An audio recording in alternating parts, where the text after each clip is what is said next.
My guests this evening are Saundra Mitchell and Josh Berk, or Josh Berk and Saundra Mitchell. So my first question is, it's on the book we're going to discuss tonight, Camp Murderface.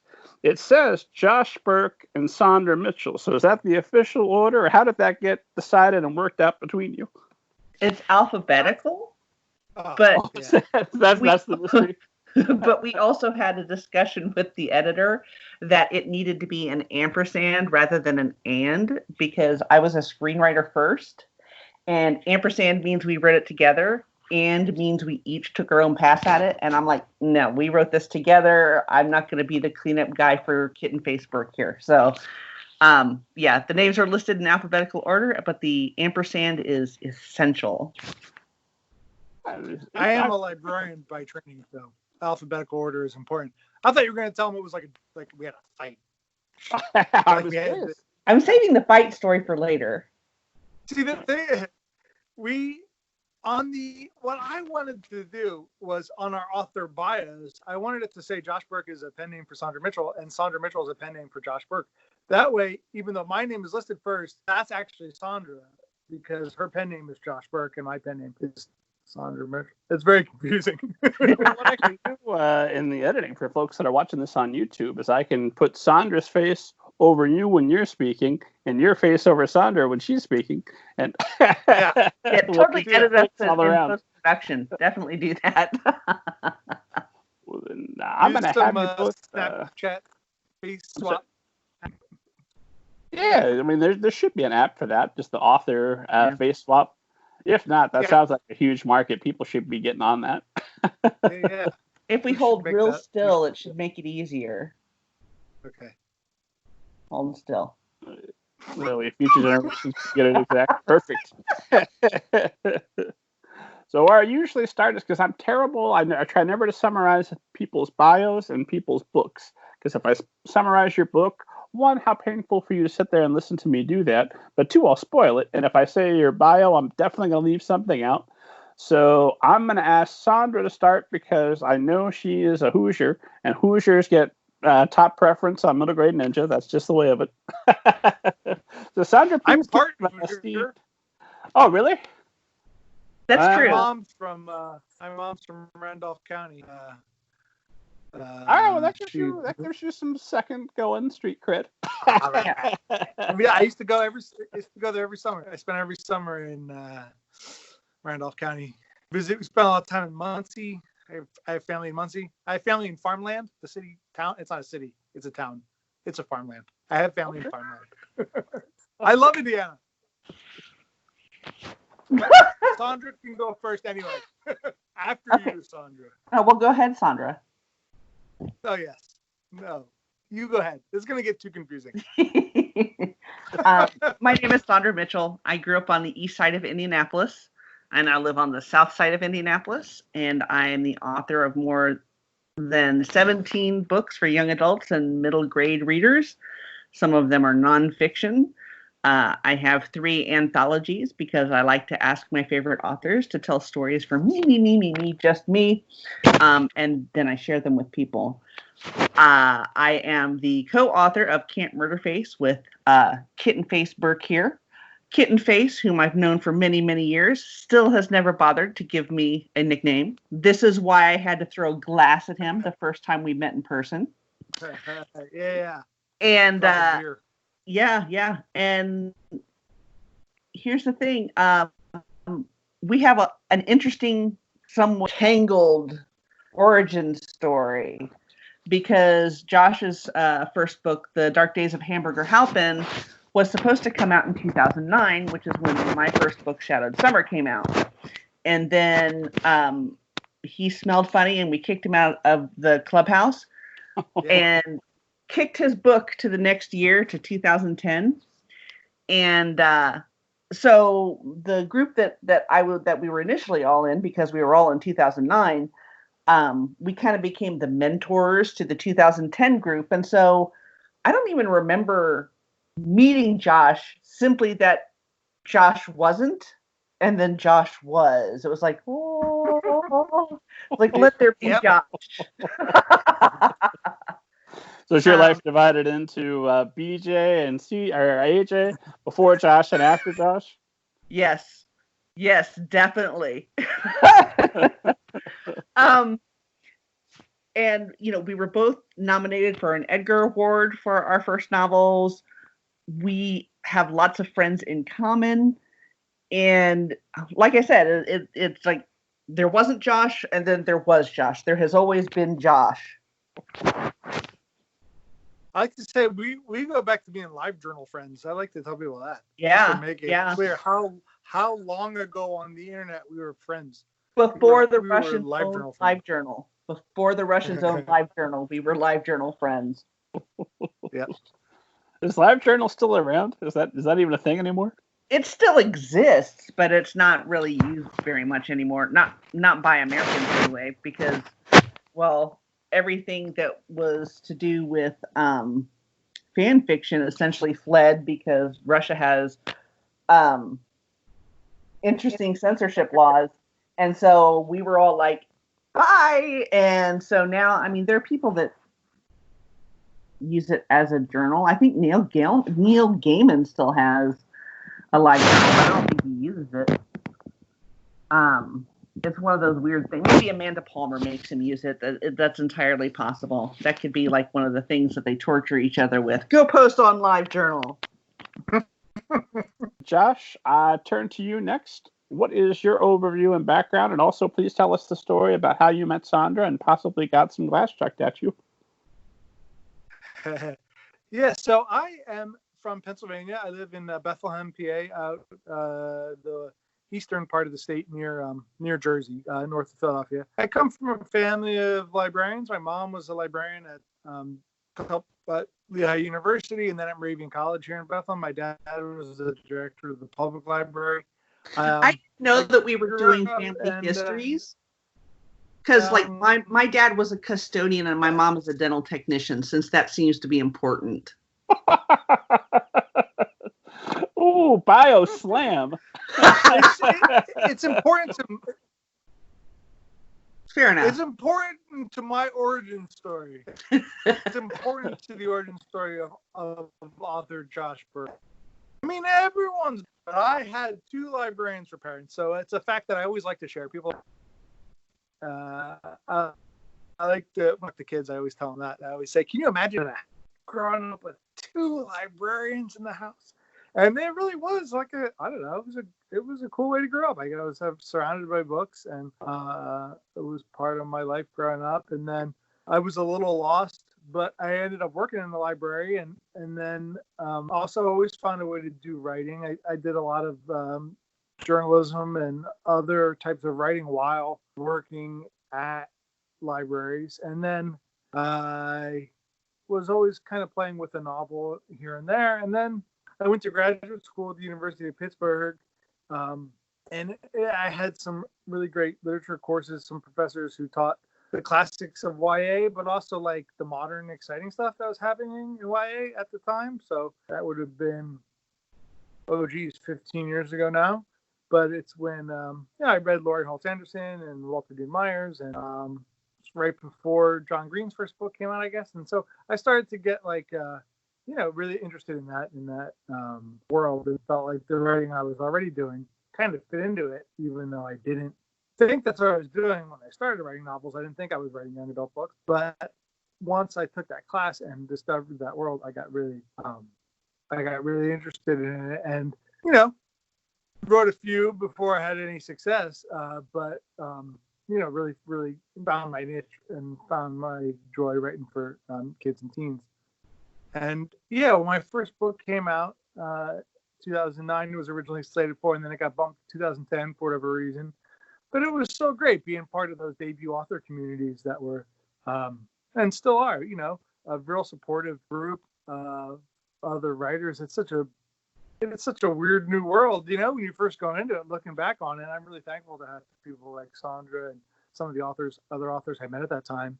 And, some of it was career advice, and some of it was just talking you down off a ledge, and a lot of it was just joking around. Saundra and I just kind of immediately realized we had a similar sense of humor.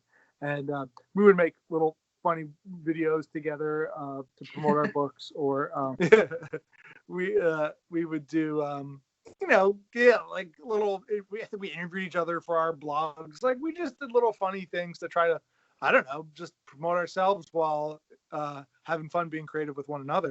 And that was a decade ago. It's crazy. Yeah. That was quite a long time ago. And then I had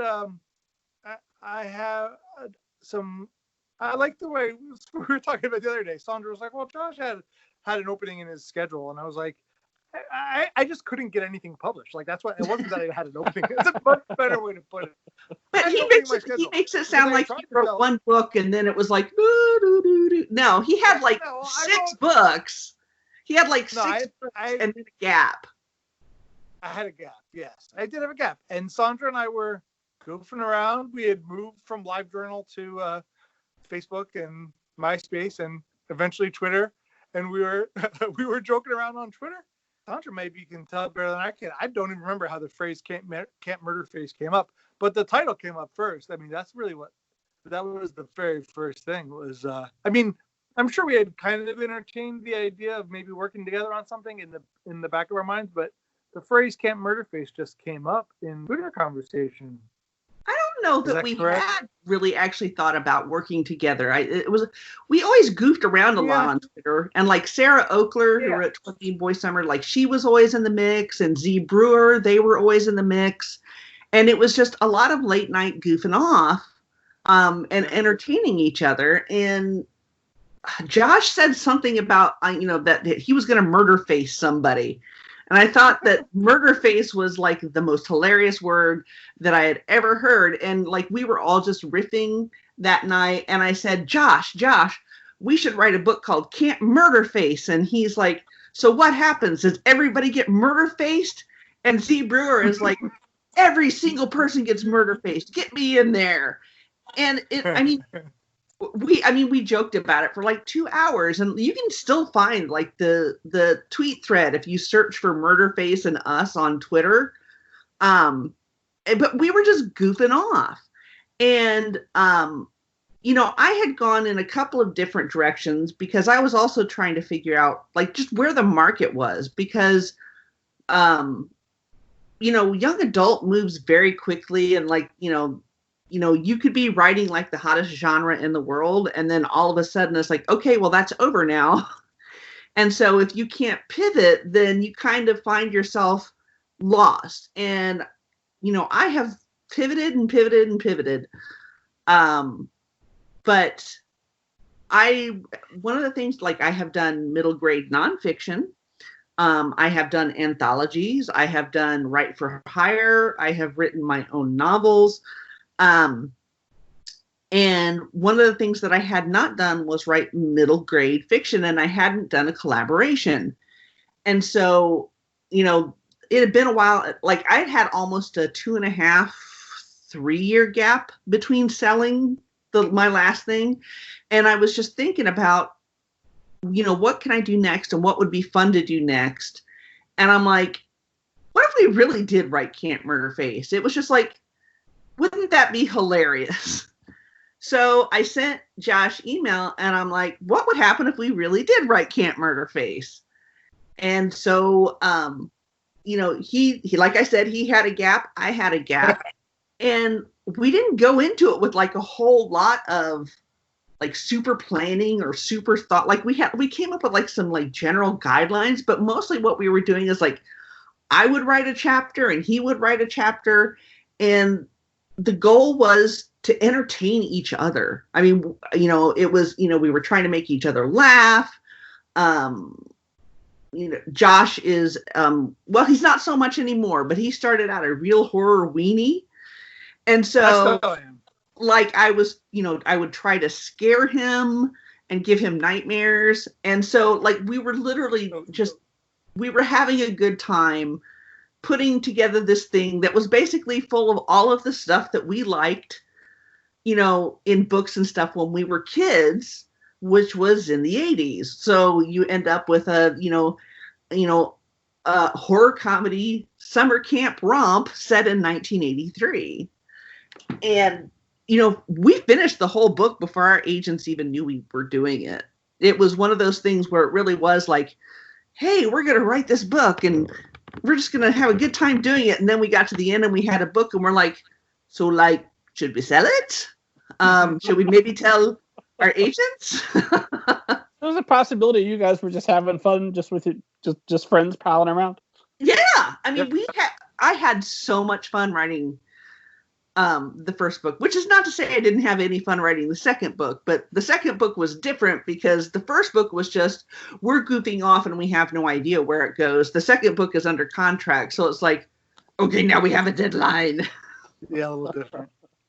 And I was like, I mean, not to be like overly dramatic about it, but I was like pretty close to like giving up on writing in general, because I had written a couple books that didn't sell. I had written a book that was kind of like very like near and dear to my heart, very, very personal. And it was kind of like putting a lot of myself out on the page, and it was a little painful to write.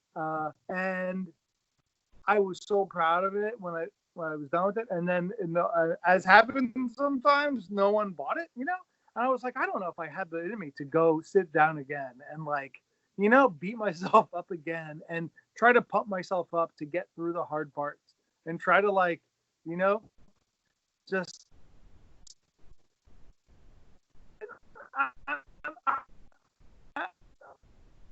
I'm not a person who like, I don't like the blank page, but I also, it's not always a walk in the park. Sometimes it's hard, and sometimes it's lonely, and sometimes, depending on the subject matter, you're digging deep, And I was like, ugh, I just went through all that, and nothing came of it. I'm like, I don't know if I have it in me to do it again. I mean, and then, at that time, that's when then that conversation with Saundra started, and I was like, you know what, this is going to be a lot more fun. The absolute worst case scenario is that I'm going to get to like just make funny words with Saundra for a couple of months. Like, it's not painful. It's fun. So, and I had done some collaboration. I'd done some other type of collaborative works in the past, some script projects, and I'm a musician, so like I always play in bands, and I'm super used to. I'd much prefer jamming with someone than playing alone, So when it came to time to do that in the writing world, I was like, yeah, this is going to be fun. And it was. And it was not at all, like I said, even if the worst thing that would have happened would be if it didn't sell, and who cares? It was still really fun to do.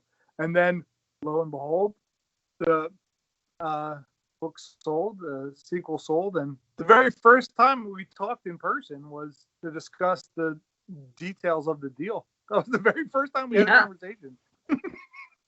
And like, or the first time just on the project of the book? No, just the first time ever. Like, we had talked on the internet, like in Twitter and stuff like that, email, but we had like never talked on the phone, no video chat, nothing, none of that. I was going to say, I didn't know what your voice sounded like, but I did because I've seen your YouTube videos. But I only knew, like, I've never talked to you. Well, we knew what our voices sounded like because we did those videos. But the thing about the videos early on is that we would write the script, and then Josh would record all of his parts, and then I would record all of mine, and then I put it together in a Machinima program. So even though we had heard each other's voices, we had never actually talked to each other. We had just individually like acted out a script and then put it together. You're like De Niro and Pacino and Pete. So many ways. That's true. Sure. Aren't we all a little like Al Pacino? Definitely.